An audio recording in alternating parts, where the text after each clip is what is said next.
personally interested in resources related to media art, but again, it's a methodology that has been conceived to be applied to whatever cultural field.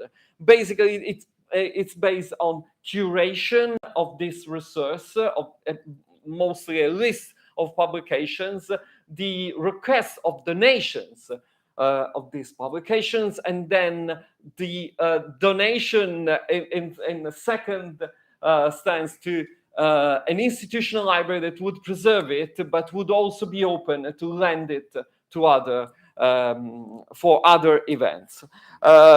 It's going on since 2017. I will just briefly mention that this is the first one that I made together with Annette Gilbert in Transmediale in 2017, and still this is the last one that we made 1 year ago here, co-curated with Morten Sondergaard and my right, and Måns Jacobsen about the temporary library of Danish media art, which has been donated to the Aalborg Library here.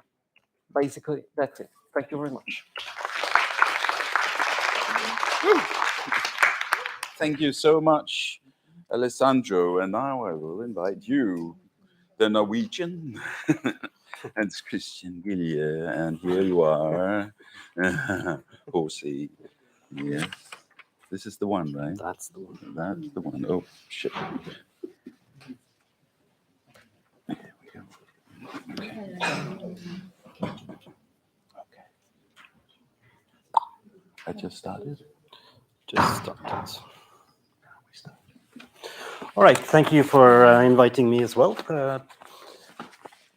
You can choose to either just look at what's going on there, close your eyes and just listen to what I'm doing, or do both, a combination. Basically, I'm just showing some projects while I talk a little bit about this idea around the Conversations with Spaces project that Morten was briefly mentioning. Basically, I'm trying to cover quite big questions in that project, which is basically overarching a lot of my work the last 15, 20 years almost. So it's questions about how we live our lives through our bodies, how we place ourselves in time, how we relate to others and our environment, and how technology is deeply entangled in the answers to these questions.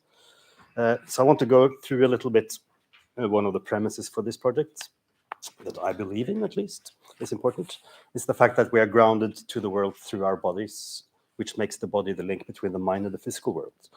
And if that's the case, then how we relate to a physical environment has emotional consequences. Moving in space and organizing in space can be seen as a way of thinking, dreaming, and remembering. So I work with motion in various ways, either by introducing movement in space through video, animated light or mechanical motion, or by placing or presenting the work in a context that invites the audience to move around and explore it from multiple perspectives, in the gallery room, walking in the forest, or sitting on the train. And there's so many ways of being in the world that is very different from how we as humans experience it. So how we as humans inhabit the world is deeply interconnected with walking upright on 2 feet and having 2 hands for making and handling tools. Bernhard Stiegler, the philosopher, even suggested that tools technology invented the human and not the other way around, which I think is interesting. I'd like to mention 2 kind of quite wide definitions of technology. One is by Rebecca Solnit in her great book, River of Shadows, Edward Muybridge and the Technological Wild West from 2003. She says that technology is a practice, a technique, or a device for altering the world or the experience of the world. And the other author, Ursula K. Le Guin, which some of you might know as well, she talks about technology as the active human interface with the material world. Its technology is how a society copes with physical reality, how people get and keep and cook food, how they clothe themselves, what their power sources are, what they build with and what they build, their medicine, and so on and on. And she says, anybody who have ever lighted a fire without matches has probably gained some respect for low or primitive or simple technologies. Anybody who ever lighted a fire with matches should have the wits to respect that notable high-tech invention. And she says, I don't know how to build and power a refrigerator or program a computer, but I don't know how to make a fish hook or a pair of shoes either. I could learn. We all can learn. That's the neat thing about technologies. That's what she says. So technology is not just about technological devices, but also about acquiring the skills to use them. And that's been kind of important in my work, developing software tools and hardware devices that becomes instruments, mediators, probes, and interfaces that allow me to interact with or have a conversation with my surroundings. So making, learning, and sharing tools is an important part of my practice. Inspired by DIY and maker community, I find it extremely gratifying and empowering to be able to do these things. And it's also, even though it's a quite time-consuming process, it pays off in terms of being able to realize quite big projects at a low cost. But most importantly, it affects what I make and how I make it. And as some of you probably know, Jack Burnham's System Aesthetics essay from '68, he describes a move from objects with fixed shapes and boundaries to thinking about systems which may be altered in space and time. So the system becomes as important as the object, or it kind of removes the object. Then I want to just talk a little bit about collapse of space in two different ways. Because you could say that information and communication technology shrinks space through the speed of its motion. So Paul Virilio said it in a really nice way, that before, space is that which keeps everything from occupying the same place. And that distance has now been erased. Speed has kind of collapsed space. And a completely different way of thinking about collapsed space is something that the philosopher David Abrams talks about in his book, Becoming Animal. He's quite interested in the idea of depth of space, that is the dimension of closeness and distance. And it implicates the whole of our body and situates us in a physical world. This is in contrast to the flat representation of the world that we are presented on the flat space of the screen. Our eyes, which I think is, if you actually start to think about it, your eyes are actually focused on the same distance at the screen, even though you're watching a film where there's a lot of landscapes or something going on, you're still focused at the same place. So he uses an example of watching lion cubs on TV. You and lions do not share the same space. There's no depth in your relationship to the lions. You're just staring at them from the outside. You really have no connection. Okay, I want to end just with another quote from Rebecca Solnit, because I really recommend that book. So basically, she writes about what's going on in the 1830s to the 1870s, but it applies kind of to things now as well. So she writes, the railroad, the photograph, the telegraph were technologies for being elsewhere in time and space, for pushing away the here and the now. One way to describe this transformation of the world, whose great accelerations came in the 1830s, the 1870s, and the age of the computer, is an increasing abstraction. Those carried along on technologies current were less connected to local places, to the earth itself, to the limitations of the body and biology, to the malleability of memory and imagination. They were moving into a world where places were being homogenized, where a network of machines and the corporations behind them were dispelling the independence of wilderness, of remoteness, of local culture, a world that was experienced more and more as information and images. It was as though they sacrificed the near to gain the far. Wow, I was reading faster than my video for a change. So I will just finish with, I guess what I'm trying to do in my work is trying to focus this fact of being present in a space. Instead of being elsewhere, trying to be right here, right now. Instead of collapsing space, expanding it and opening it up, intensifying the present, and to place ourselves in the physical world. Thank you. Thank you so much, Paul C. And now I want to invite Anna to come to, I just want to bring it up. And this is the sound file, right? It already started. Is that okay? Yes, I would like to start with something entirely else. Just close your eyes if you want to. I have no presentation whatsoever. I have sounds, and just listen.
Disciplinary, because I'm an associate professor. That's one of my roles. In other kind of life, I'm also someone who has creative practice, mostly tutor coding and sound work. And still, I'm also a permacultural gardener. And that sort of triangle constitutes how I think about work and how I think about things in general, including my academic career and the way I work with students. So for years, I've been interested in non-representationalist media theory. And I will leave that aside. This is basically thinking about media not as objects and not as things, but rather as about processes, including life processes. So what you just heard, and some of my students know already, so what you have just heard is part of the project that I launched in 2021, and this actually 2020 was the first iteration. So it has quite a history by now. And so this project that is called Breath Library, I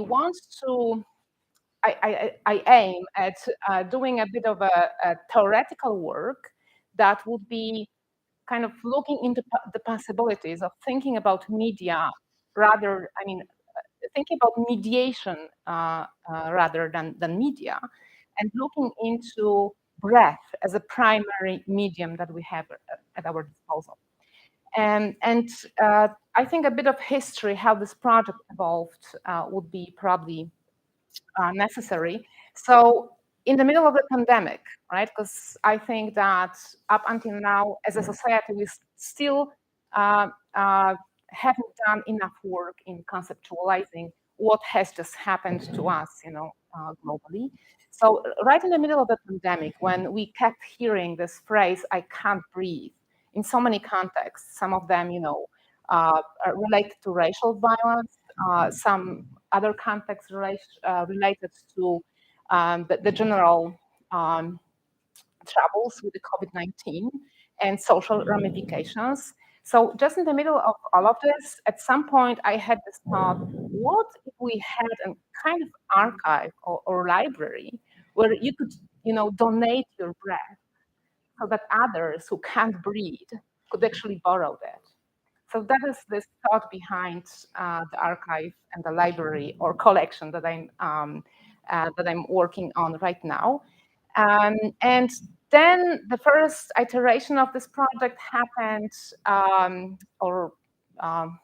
evolved out of the project by Victoria Vesna and UCLA SciArt Center. It was carried out online, and that was another interesting circumstance, that something that was meant to be carried out in person, and that is actually I think carrying out breath work in person is the most natural way, suddenly moved online. So that was also an important part of it. I think it's the third year into the project, and I'm still in a process of transformation, because every iteration of this project, every time I do it with other people, gives a another set of insights that sort of, retroactively changed the whole project and the main ideas behind it.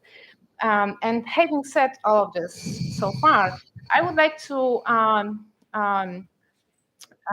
quote Hannah Rogers, who you mentioned, because when she writes that what is required is a new interdisciplinary field capable of fully theorizing this area, one that recognizes artists as contributors to the scientific project, advances new methods of work, and renews the STS, Science and Technology Studies, commitment to analyze all forms of knowledge. And this is my emphasis, all forms of knowledge, including the forms of knowledge that are risky in terms of Western science. Because basically with this project, when I have people breathing together in one space and listen to their breath, I mean, listening to someone else's breath is one of the most intimate practice you can think of, right? And by the way, this is the practice that sort of underlines, on a very basic level, all forms of ritual. So what I strive at with this project is also, and here comes the bold assertion, I want to reclaim the sacred. I want to reclaim the sacred, meaning that I'd like to see the concepts that help us to see the world as verb-based rather than noun-based. And this remark comes from the brilliant book by Robin Wall Kimmerer, Braiding Sweetgrass, where she writes about, she's a professional biologist trained at the American University, but she's also Native American with this treasure trove of indigenous knowledge. And she constantly moves between the words. And this contrast of two words like noun-based knowledge and verb-based knowledge comes from her book. So reclaiming the sacred means paying more attention to processes and especially to the processes of exchange. And this is what I call the non-trivial work of fostering the extensive networks of relationships across all domains, including human, non-human. And non-human is, such an interesting category because, of course, we can conceive of animals, plants, organic life, but, how about dreams, affective reactions, visions, deities, and other beings that are just outside of a realm of Western science so far, right? So when I say I would like to reclaim the sacred, what I really mean is I would like to be able to somehow address the unspeakable or the unrepresentable, because we can think about sacred as something that is fundamentally unrepresentable, and breath is unrepresentable. Even if you think about, some spaces, like there's, of course, the whole wealth of literature, especially recently, some insight into phenomenology of breathing by people like Leonard Schkoff and Petri Berntsson, Stephanie Heine, and others, Christina Sharpe. There's a wealth of research into breath as a cultural phenomenon. So, of course, we can trace where is, the space for breath and breathing in currently existing forms of representation. But what I'm really interested in is this kind of unrepresentability that breath sort of suggests. And especially I'm interested in reclaiming the sacred in the world where you're constantly pushed to be productive. So for me, breath and breathing is also a practice to reclaim the space for non-productivity and to enable us to move into the domain of poiesis rather than productivity. So I think I would end at this moment because I can go on and on. And my soundtrack has finished, so that means 7 minutes just passed. Great, thank you. And so, last but not least, directly from Istanbul, flown in, Robertina. I will find your presentation here. Oh, this is all my. This is not on the screen. No, That's no. good. Here we go. And taking it into this and do it like that. And so, boom. I started, right? Okay. So it is a bit with the sound also, and not, so we can navigate that. I think we will hear a bit of the river. Uh-huh. It should be something going on. Yeah, it's happening, it's happening. Okay, good. It will be present and it will be disappearing and appearing. And yeah, I'm happy to be here.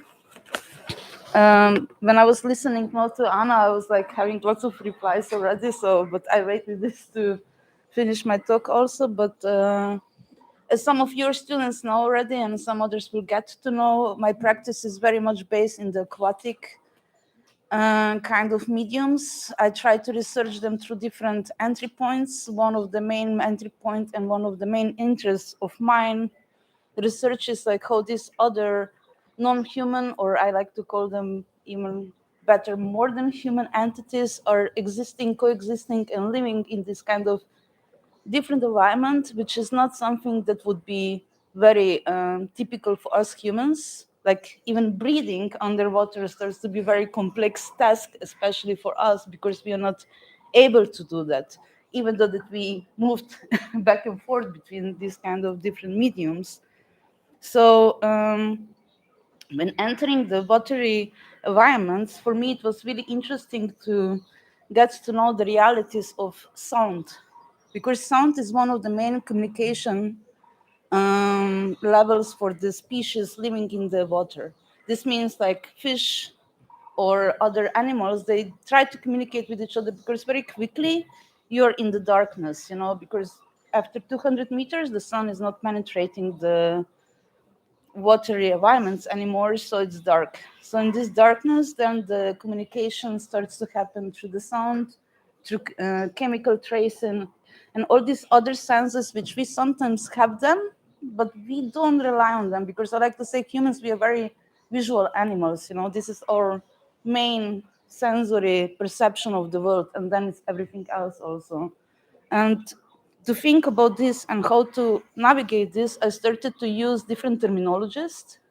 One of the terminology which I use a lot is aquatocene. It's a term which I came up when I was playing around with rethinking what is the Anthropocene, what is this different presence, and it was first just like name of a project. Then later on, I started to build up also more theoretical kind of levels to it, because my practice is based in arts. First I'm artist, then I do also lots of classes and master classes, because I like to share this kind of passion or I don't know, sensation of these other spaces also with students when I teach. But I think it's also something that is not so common, I would say. It's not like typical practice. Then I also use a lot like aquaformation, because as terraformation is referring a lot, but it's mostly terra. It's so earthy.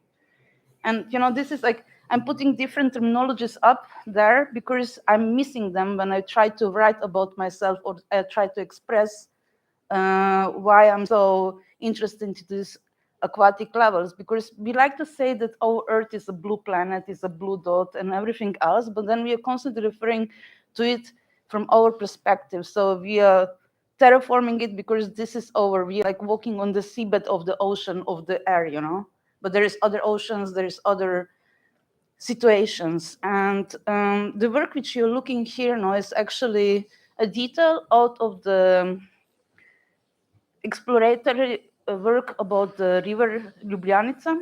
It's a river which has actually 7 names, but because us humans gave them again, because the river is going through the Kars area of Slovenia, and it appears and disappears. And in between, there have been some creatures which you can see them only in the caves and so on. So it's like, it's just a story, and story which goes like very cyclical. It's not like linear flow. And through this kind of cyclical flow, I try to show that the river is like there's many levels inside of it. There's this creatures which they are living, because animals are something which we are very attracted to when we look at the nature in general, if I say it like this.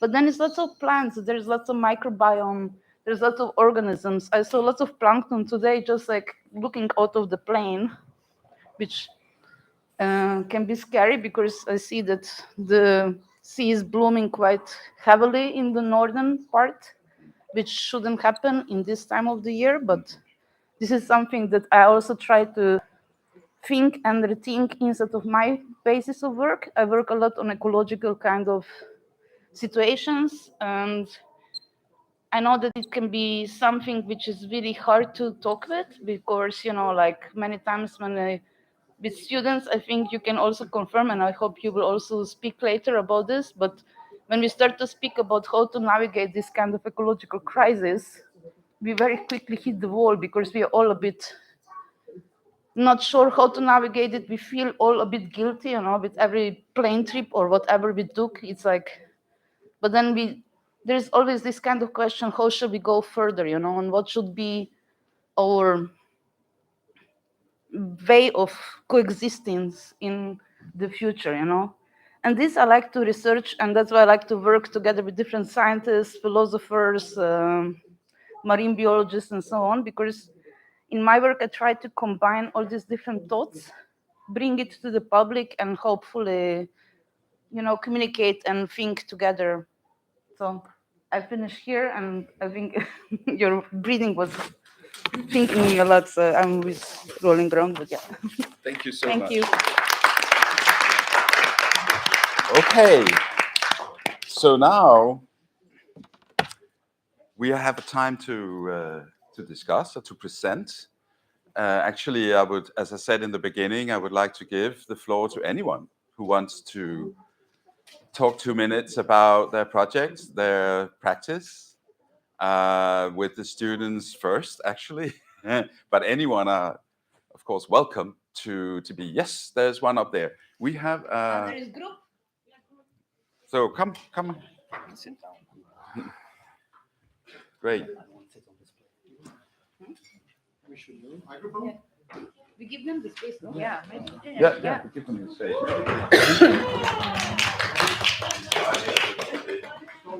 Yeah. So come here and state your name, and then the floor is yours. You can just speak here, because we have a. And also we have a presentation. Oh, okay. How We mailed the. Okay. I'll start from Pastor. Please. On my was it on my Gmail? Or? Both, actually. Oh. I think maybe this one. I think on Gmail is better. Okay. It's possible. Okay. How much time do we have? A couple minutes until I say now. from when I say now. Sorry. And that's me. So we know, when did you send it? Or maybe you can just hook this on, actually. Oh, yeah, now it should come. You can just hook this on.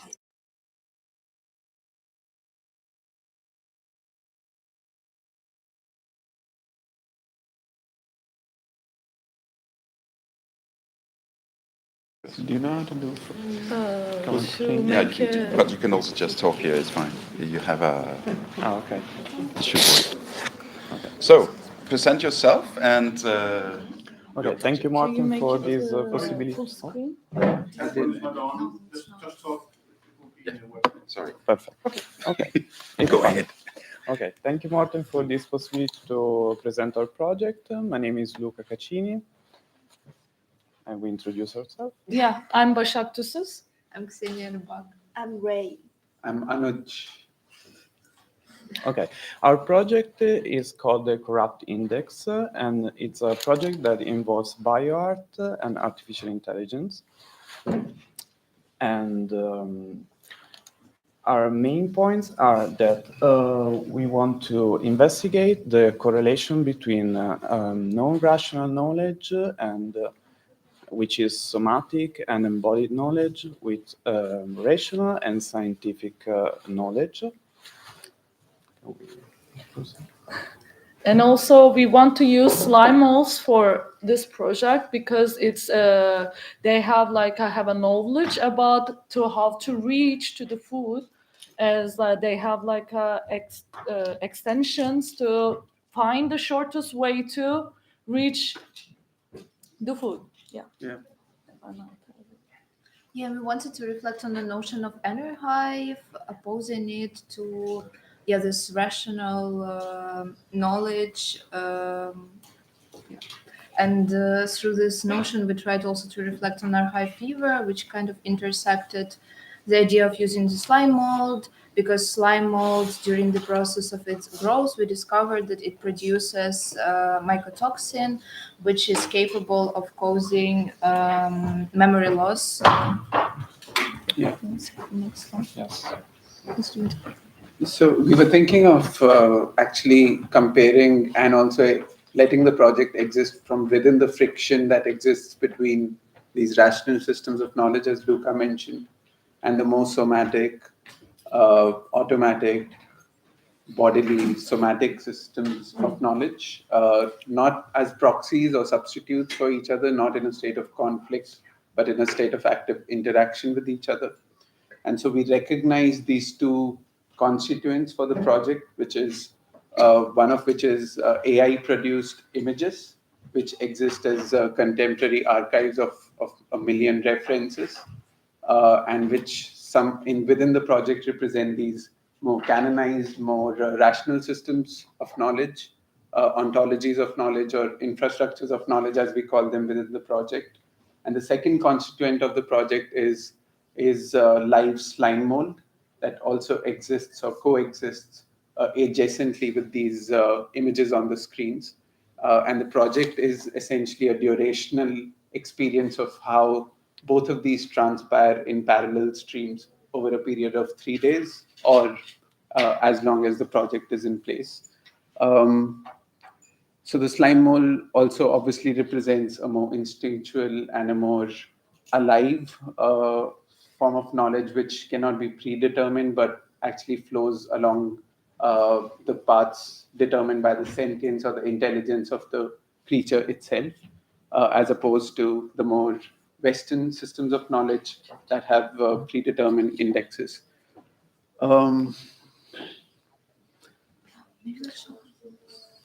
So the project is right now in place in seminar room 1, and this is how it looks. I mean, this is just a general master image of the project. The table in the middle, the display in the middle, is where these two streams, the slime mold and the screens, coexist like this.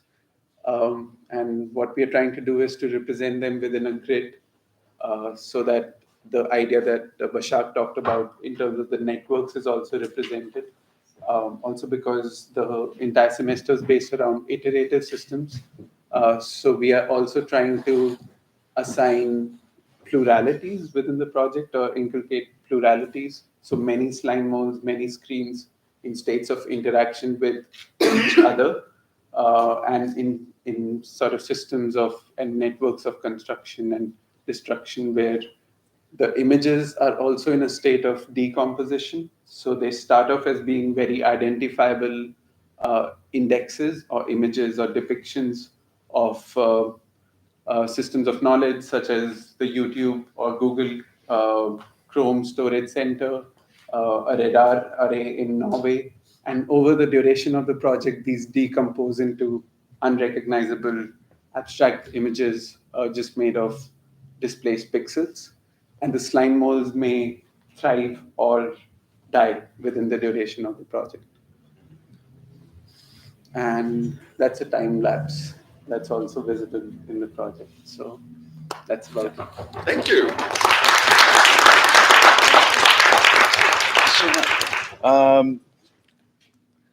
I think we will take questions in the end.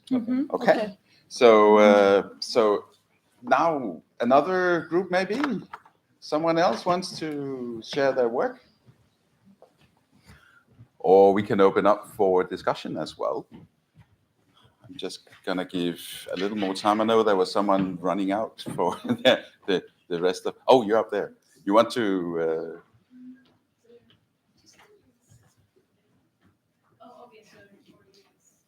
Do you want? Or no? Okay.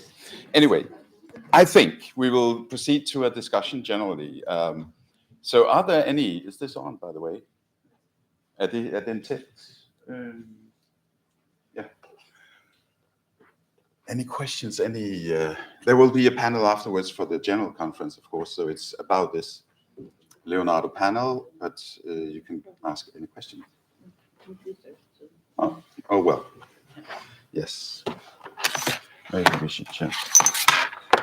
So please, anyone, or questions for the panel? Anyone? I think what is in the room is really these practices of art and science, and the question of what forms of knowledge we are producing, or maybe not producing, as you are pointing out, Anna. So maybe a question in general is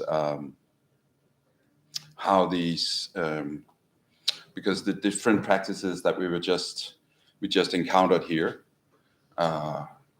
in some ways pointing and doing different stuff, but it's also converging on this shared notion of changing something, make us see something different, make us experience something different, embody something differently.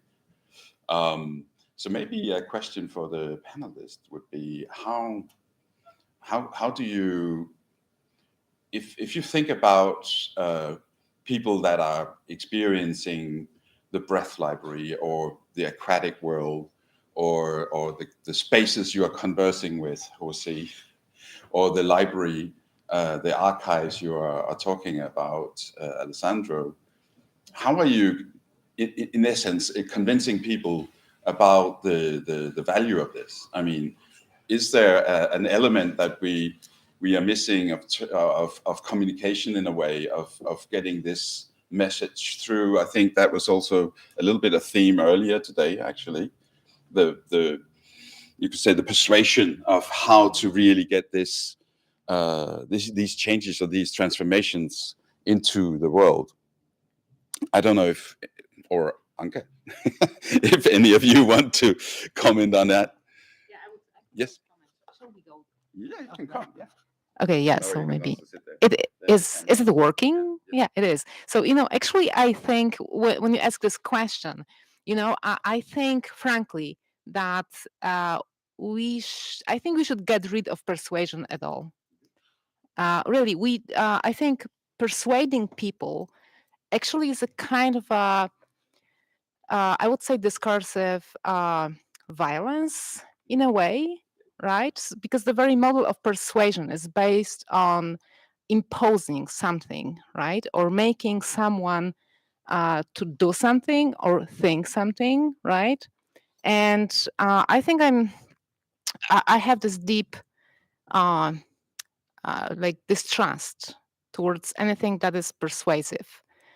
And that's regardless of whether what is being, persuaded is like beneficial to the society or not. I think there is something really flawed in this very model of persuasion, and that would be my quip with it. I mean, that would be my problem with it, right? So, and also based on my experience, because I was presenting Breath Library or doing workshop in the groups where some people were skeptical about it, and I think, at the moment, I don't know if other practitioners agree with me, but the moment you do something with people and just let them be in this space, and instead of persuading them, try to, cultivate the space and the environment where people can feel safe and just experience, preferably in the embodied way, I think that can really change something. And persuading is kind of like, I would say, 20th century model of communication where you need to necessarily convince someone about something. I think on top of the many crises that we experience, that there is this crisis of communication. I think we can all agree that there is a crisis of communication, right? And I would look for other models than persuading and convincing someone about something. So that would be my take on that. Nice provocation. Thank you. Alessandro? I'm interesting. I was sure that Alessandro will Yeah. know. Thanks a lot. I don't know if it's 20th century or very 21st century, actually, because something that we also briefly discussed during the lectures, it's also the shift in communication that social media used quite heavily.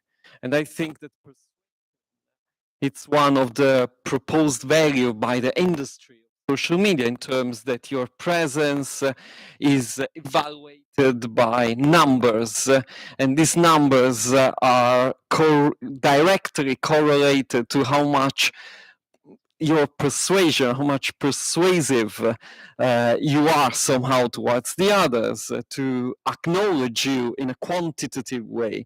So in a way, I of course also acknowledge, I agree with the persuasion as a quite aggressive term, generally speaking.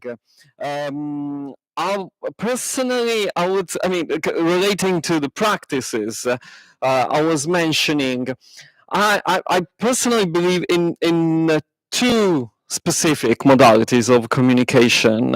One is just sharing your experience in a kind of a neutral way, which of course can't be completely neutral, because if it's your own practice, you have your own bias on it. But sharing just means to literally describing it.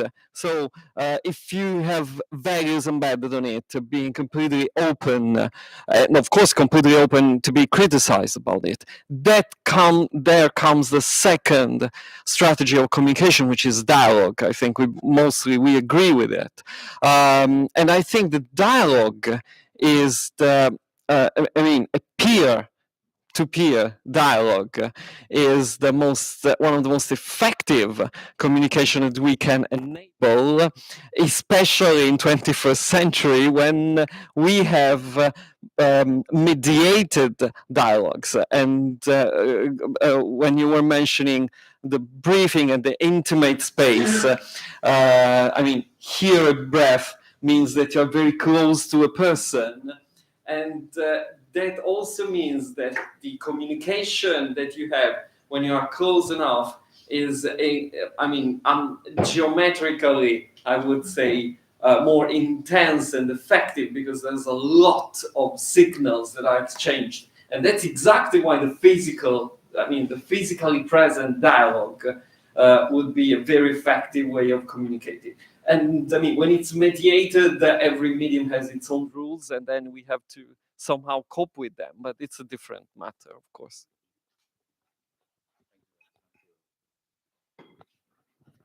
Anyone?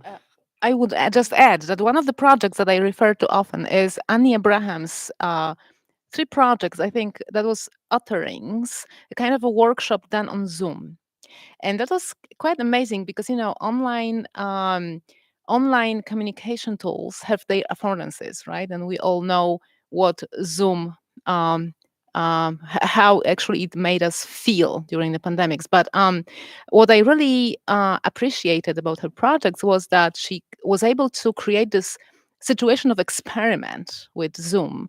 And I think those experiments were really brilliant, where a group of people would be sitting on Zoom and actually not talking. We would be performing and communicating, in those like embodied ways on Zoom. And that was really mind-opening, I would say. So when I say about the situations that you create where people can interact, I have such situations in mind as well. Okay, I have a bit provocation for everybody, also for myself. It's like sometimes I feel, okay, with all this social media and all this, how it's happening now, it's very quickly and very quickly we get responses and so on. But then I'm also thinking, like, in 2 centuries ago, the letters, they have been the TikToks these days, you know, and I'm kind of like always rethinking, where are we with this, you know? Should this fear be really the fear, or should we just embrace it and try to figure it out how to navigate that further? Or, you know, like the letters, when they put the perfume on the letters, which was like super sensual then, in the, you know, especially in the romantic sense, of course. But you know, it's just like something which I'm constantly rethinking, what should be my position with all this which is happening now? Because yes, we all are kind of in constraints with this, how to navigate the social media. I'm lying to myself that I do only business announcements, which is absolutely not true, you know. But this is like, I think lots of people in this room is doing this, you know, either you're a student, you're publishing your student works, or me as an artist, because, you know, then you get visibility, and this visibility gives you something, you know, and we are all kind of running for it, I think. So it's always this kind of question about this. And then, you know, with archiving, you know, there is also like how to archive all these data which is happening now. That's for me also this question. When you have been talking before, Alexandra, I was just thinking, when you have printed books, you know, you have them indexed, you know, but now that there is such a big influx of information coming, especially with ChatGPT, sorry to say this into the room, but you know, I think it's something that is like really shaking academic world also, because how to navigate, you know. And then sometimes I feel, as a curator of my own, like editor of my own things, you know, when you copy paste all the structures. So it's just like, yeah, there is some thoughts about this, and I wonder how you are communicating, how you see this kind of communication, you know. Should it expand into other sensual kind of like things, or should it backtrack again, you know? It's like, you have question. To you, actually. Okay. Because Mama, can you give it to her? thanks. It's because it's very interesting where this conversation is going, because the work, I'm part of an artistic collective from Bogota, where I'm from, and we work on social media platforms. And it happened kind of accidentally. It started as like just live stream during mass mobilization, etc., etc. And now we are like fully like sort of in the live streaming world.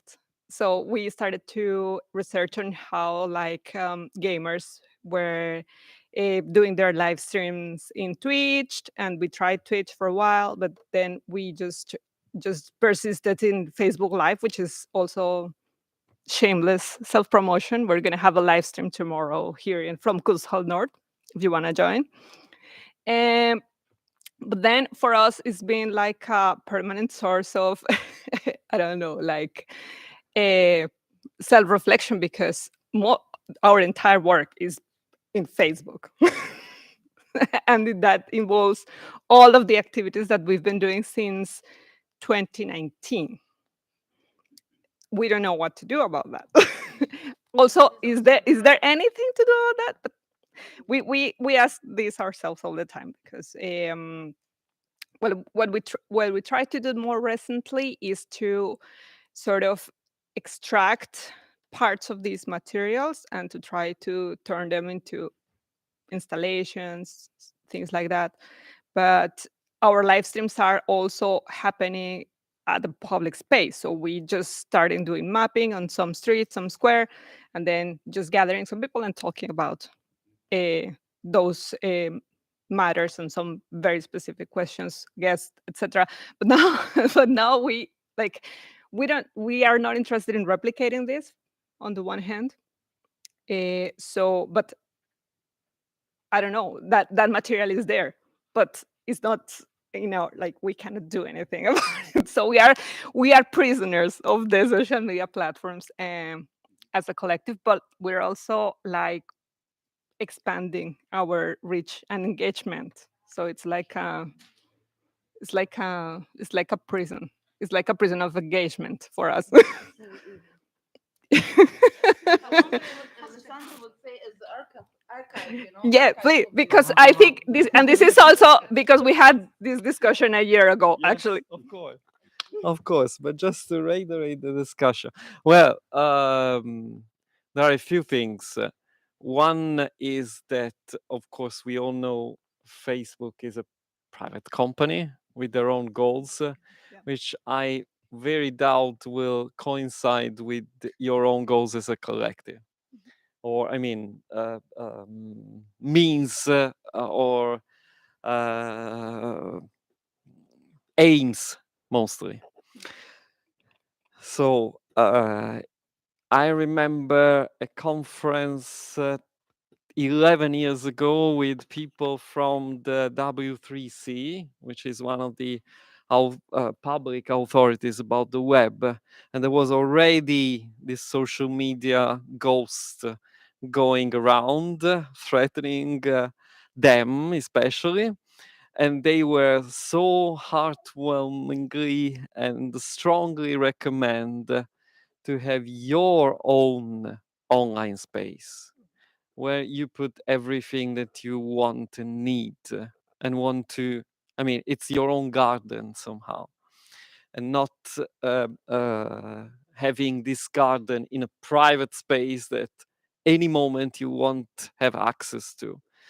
So on one side, I think this is a kind of small golden rule for any practice to have your own online space. So in your case, if I would be you tonight, I will start to download all the videos and charts and everything and making screenshots. But I mean, that would be me, of course. I mean, if you think that those materials would survive, because if you think about performance perspectives in fine art, of course, you can also think, no, I just want them to live as long as they will in that platform, and even if they will disappear tonight, I would be fine with that. I mean, it's a matter of choices, but it should be we should be aware of it. And reaching, of course. I mean, we have also with the magazine some practices. I don't want to go into details, but to use them as kind of Trojan horses, because they are fantastic machines in terms of access. What we discussed 1 year ago, and I think also this year, was this fantastic machine of 6 degrees of separation from whoever you would probably like to communicate to. But the trick is that this machine then keeps everything for them. And so that's why you should have your own place, your own home, virtual home somewhere else, and keep it and nurture it as your own house and garden. I mean, that's my humble perspective. Sorry. So I would just add because I think archiving is such a crucial practice these days, especially in a post-digital world, for many reasons. For example, I'm part of a team that is working on researching Polish digital culture since early 90s and even earlier to that. And actually, the first thing we've sort of discovered is that there's no archives. There's no archives. I mean, the gist of the practice from the early 90s doesn't exist anymore. So the only way you can recreate the history of what was happening in Poland at the time is via oral history, asking people and browsing private archives of people who were involved at the time with say the first showcases of interactive art, for example. But the next thing we learned that there is a lot of private archives, right? They exist like grassroots archives. So I think it's the time in the history where, and it is another coincidence, right? When archiving is per se a political practice. It is a political engagement, right? The very archiving. And I really like what Alessandro said about describing, like, this primary way of communicating, being description of what you do. I think that's really important, just describing what you do and just documenting. I mean, it seems to be just documenting, but it is per se political practice these days. Yeah. Okay, so we're running a little late, a little over time, but we still have, I think, a few minutes for one or two comments or questions. Or, I mean, we've been very much in this corner. Maybe There's some more. Yes.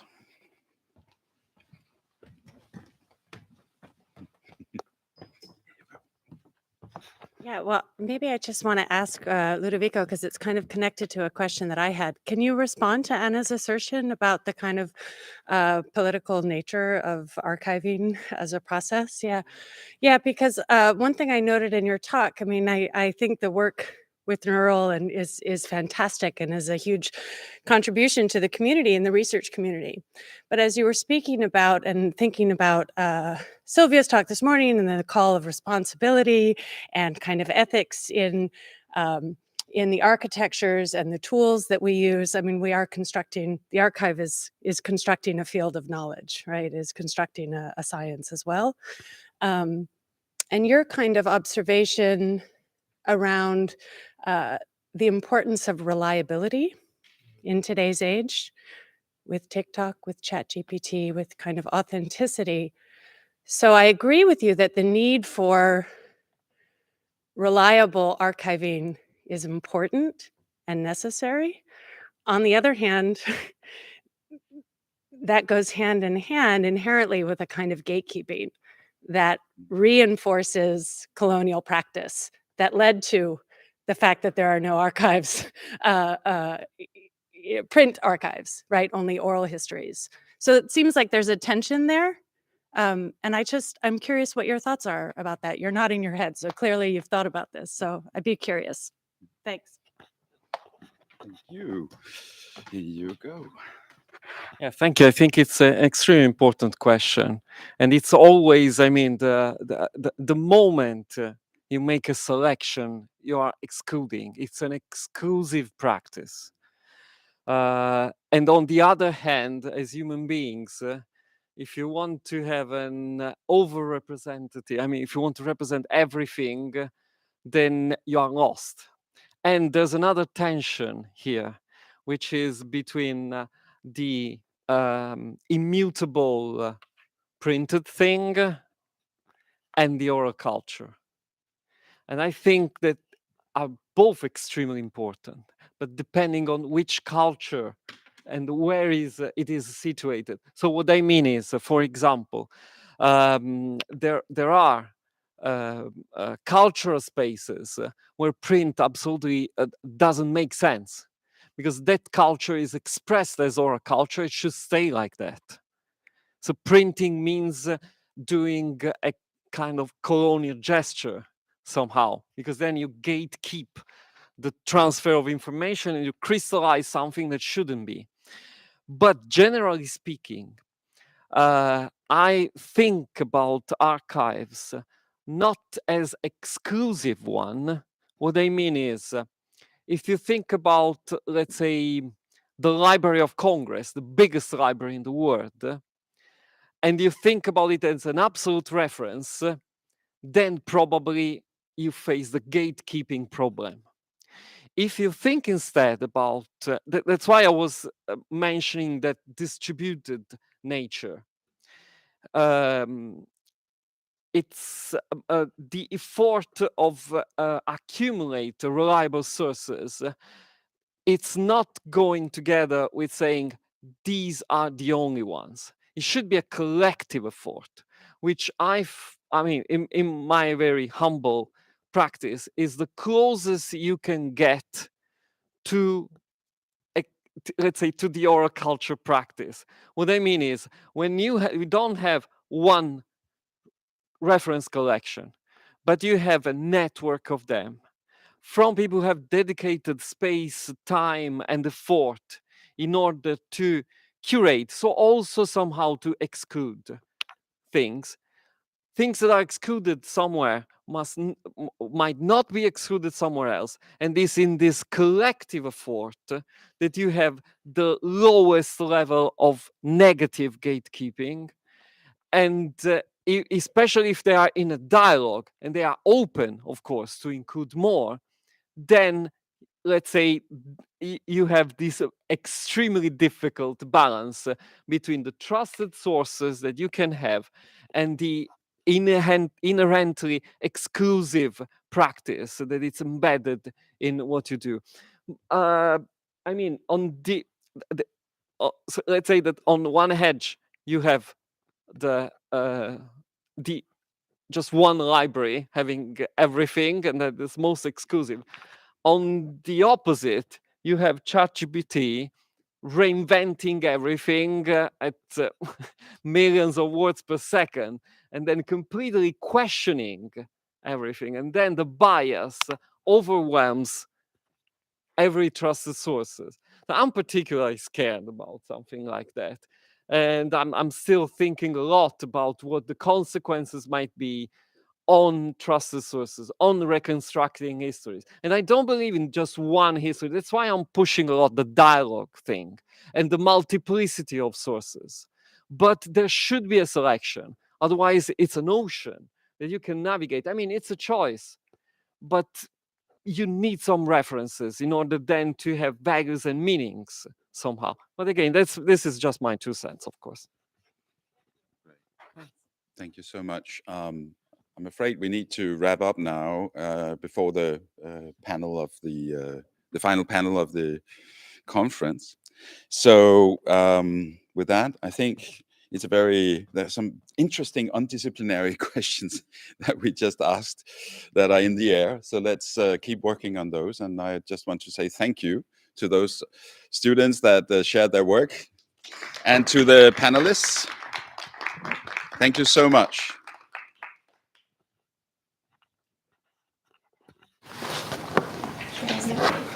Very disciplined way of being undisciplined.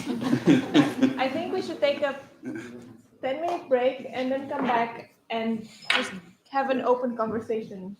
I hope it's okay because we were a little late already. It's fine. Okay. Are